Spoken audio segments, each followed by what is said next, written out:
And now, it's time for another Dice Tower review with the Game Boy Geek. Hello my friends, at the Game Boy Geek here. Today we're going to be using our skill to forge items for the king. They're going to be made of metal and wood and gems and all sorts of things. Essentially it's an interesting sort of dice building or dice pool building game from Game Salute here. And it's from 2 to 4 players, plays in about 60 minutes. And it's pretty interesting. So let me show you how it's played. You're trying to gather dice to then fulfill some orders. And let's take a look and show you how it's played.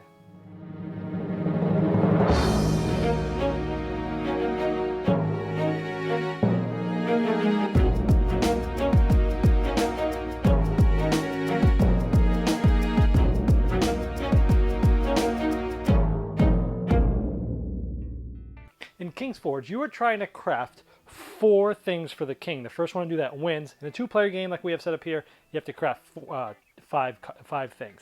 Now, depending on the amount of players, there'll be a certain amount of cards here. These 3 are the ones that people are going for this round. These are the ones that are going to be coming up later. If you take a closer look at these, you can see they're ordered by number from easiest to hardest. So the next one, once one of these are completed, the next one that will come is this one, the next easiest, and so on and so forth. So you can see what's coming out. We'll talk about how you get these, but in general, that's what you're trying to do. And you'll see a ton of dice that come with the game of all different colors and types. And thematically, you can see the different colored dice, whether they're metal, wood, gem, magic, library, or cemetery dice. Now at the beginning of the game, you're taking 5 black or metal dice and you're putting it on your color card. Now these cards you get to pick at the beginning of the game. They're double-sided. You get to pick basically it's your color and or your logo. There's a bunch of different ones that you could pick. Great artwork, nice stiff tiles, great components. And the starting player gets this big anvil, which is actually pretty cool. Now there's a lot of variability in the setup. Every game is different because like I'm only using 9 of these cards here, but there's 32 of them in the deck. So you shuffle them and you get to use them. Also the cards that are going to be used in the craft phase, which I'll talk about in a moment, you're only using about 11 of the 18 cards per game here. So every game is going to be different there as well. Now the game has 3 phases. There's a gather phase, a craft phase, and a cleanup phase.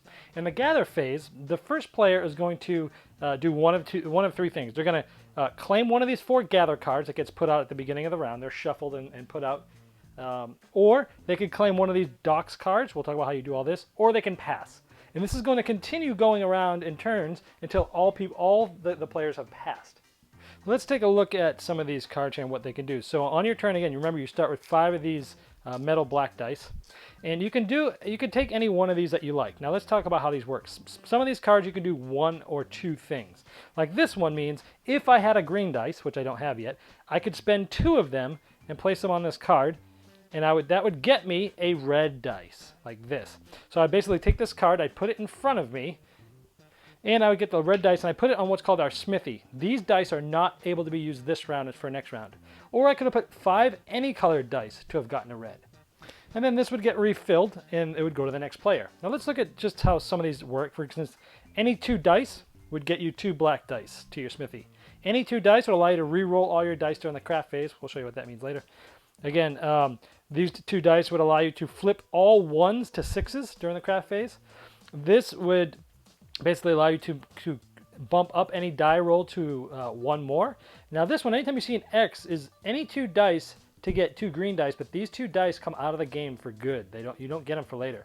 Same here is, this one could be a red or a blue plus another die, and you'd have to get rid of that for the entire game. Now again, this is going to continue until somebody passes. Now the other thing you can do is get one of the docks. And what you do is, same thing as getting one of these cards here, but all the stuff in the docks, you lose those dice. So if I give 4 dice of any kind, I lose them out of the game, but I get a blue die.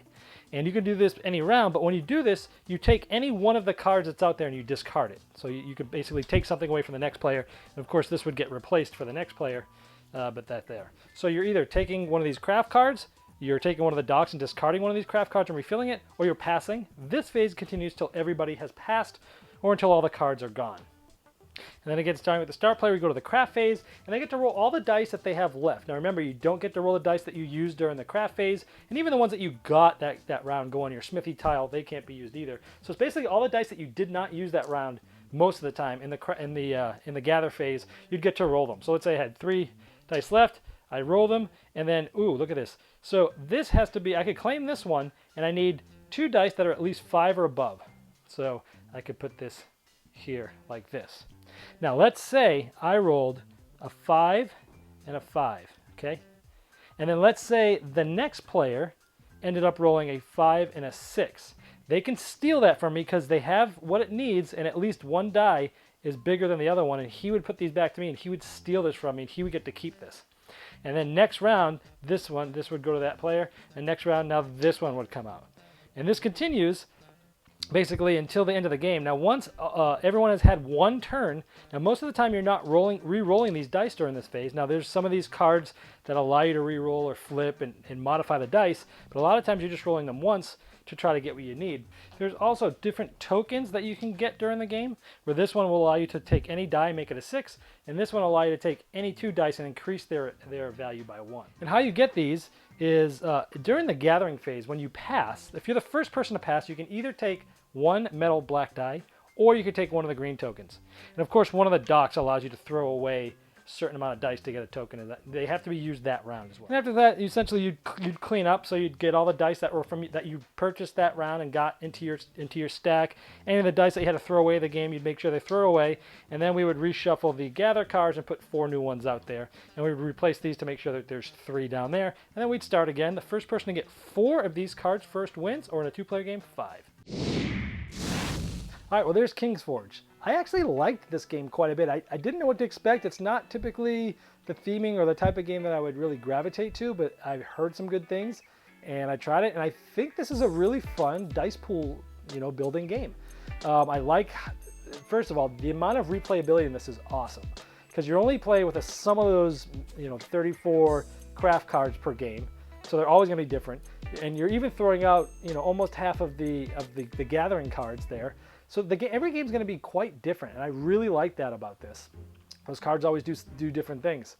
I like the aspect that you can try to steal stuff away from people. That's always a fun thing to do. Some of the complaints I had heard from other people that reviewed this was that it's all about building the dice, but then you just roll them once and you're stuck and you feel like you get screwed, and that can happen.